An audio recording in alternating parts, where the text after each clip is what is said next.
شخص ہے جس کے ہاتھ اہل بیت رسول کے خون سے رنگے ہیں۔ اس کی سیاہ شخصیت اور کارنامے اسے فرعون، نمرود اور قارون کے صف میں کھڑا کر دیتی ہے، جس کا انجام آخرت میں بھیانک ترین اور باعث عبرت ہوگا۔ اس نے مدینہ میں فساد مچایا، کعبہ کو نذر آتش کیا اور سینکڑوں صحابہ کو اپنی بیعت توڑنے کی وجہ سے شہید کیا، لیکن اس کا سیاہ ترین کارنامہ امام علی مقام حضرت حسین ابن علی علیہ السلام اور اہل بیت رسول کو شہید کرنا ہے۔ یزید ملعون کا پورا نام یزید بن معاویہ بن ابو سفیان الاموی تھا، جس کی ولادت 25 ہجری یعنی سن 645 عیسوی میں حضرت عثمان غنی رضی اللہ تعالیٰ عنہ کے دور خلافت میں ہوئی۔ یزید کی ماں میسون ایک عیسائی عورت تھی جس کا تعلق شام کے کلبیہ قبیلے سے تھا۔ یزید کی پرورش شام کے دیہات میں ہوئی اور ایک عیسائی دایا نے اس کی پرورش کی، اس لیے اسے نصرانی طریقے سے پرورش کیا گیا۔ جب سن 60 ہجری میں حضرت معاویہ ابن ابو سفیان نے امیر المومنین علی علیہ السلام سے بغاوت کر کے شام میں بنو امیہ حکومت کی بنیاد رکھی تو اس وقت یزید نوجوان تھا، لہٰذا حضرت معاویہ نے یزید ملعون کو اپنے بعد حاکم بنانے کی کوشش میں لگ گئے، اور پھر صلح حسن کے بعد جب پوری اسلامی حکومت معاویہ ابن ابو سفیان کے ہاتھوں آئی تو انہوں نے شام، عراق، مصر اور حرم میں اپنے حمایتیوں کے ذریعہ خطبوں میں یزید کا نام لینے کا حکم دیا، نیز تلوار کی زور اور دیناروں کی تھیلیوں کے ذریعہ گورنروں اور سپہ سالاروں کو بھی یزید کا حمایتی بنایا گیا۔ امام حسن علیہ السلام کے ساتھ کی جانے والی شرائط کو توڑ دیا گیا۔ سن 60 ہجری میں نبی صلی اللہ علیہ وسلم کی پیشن گوئی کے مطابق یزید تخت نشین ہوتا ہے اور تاریخ اسلام کا ایک سیاہ باب کھل جاتا ہے۔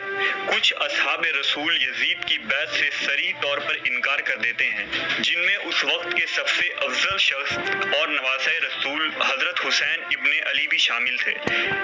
اس بات کا بہت زیادہ اندیشہ تھا کہ کہیں اسلامی حکومت کے اندر بغاوت نہ پھوٹ پڑے اور لوگ حضرت حسین ابن علی کو اپنا رہنما بنا کر خروج نہ کر دیں۔ اس جرم میں امام حسین اور اہل بیت رسول کو سن 61 ہجری میں میدان کربلا میں یزید کے حکم سے شہید کر دیا جاتا ہے اور ان کے سر کو بطور عبرت شام کے بازاروں میں نیزوں پر بلند کیا جاتا ہے اور لوگوں کو دکھایا جاتا ہے کہ بغاوت کا کیا انجام ہوتا ہے۔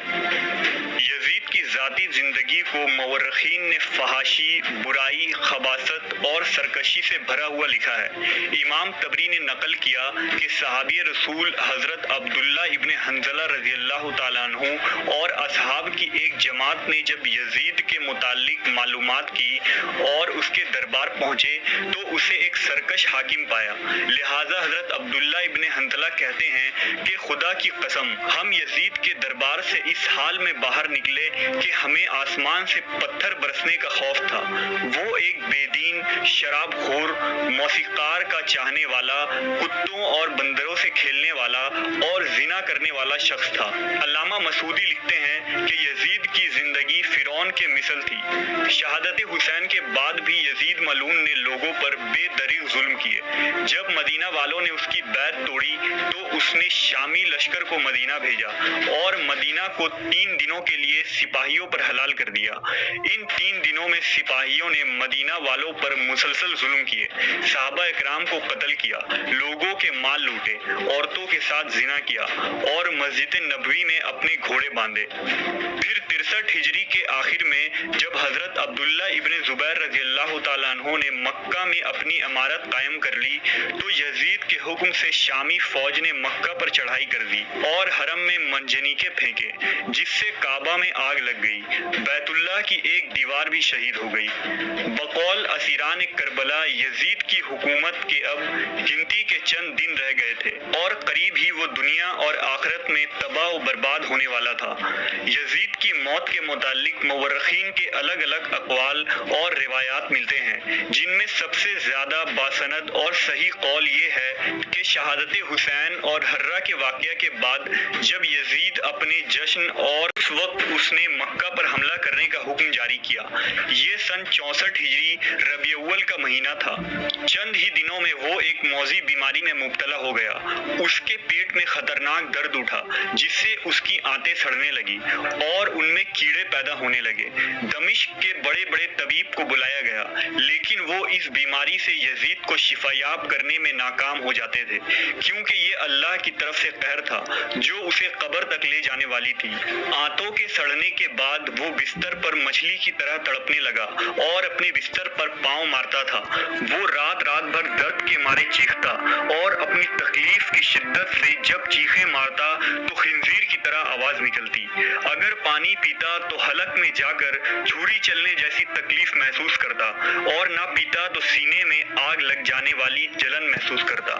تاریخ الکامل کے مطابق 15 ربیع الاول کے دن اسی حالت میں تڑپتے ہوئے وہ واصل جہنم ہوا۔ جب اس کے درباری اس کے قریب گئے تو یزید کی لاش سے بھیانک بدبو آنے لگی، جس سے لوگ دور بھاگنے لگے۔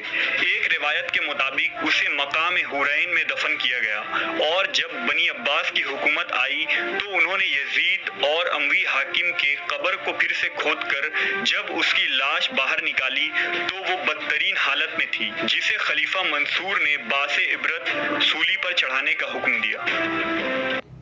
امام محمد باقر خاندان نبوت کے ایک پرنور چراغ کی حیثیت رکھتے ہیں۔ آپ ایک عظیم علمی شخصیت تھے۔ جب ہاشمیوں کے علم و تقوی اور شجاعت و سخاوت کا ذکر ہوتا تو لوگ آپ کا ہی نام لیتے تھے۔ امام باقر علیہ السلام کے والد امام سجاد زین العابدین ہیں، جو امام مظلوم حضرت حسین ابن علی علیہ السلام کے فرزند تھے۔ امام باقر میدان کربلا میں بھی موجود تھے، اور اس وقت آپ کی عمر 4 یا 5 برس کی تھی۔ آپ کی پرورش مدینہ میں ہوئی اور آپ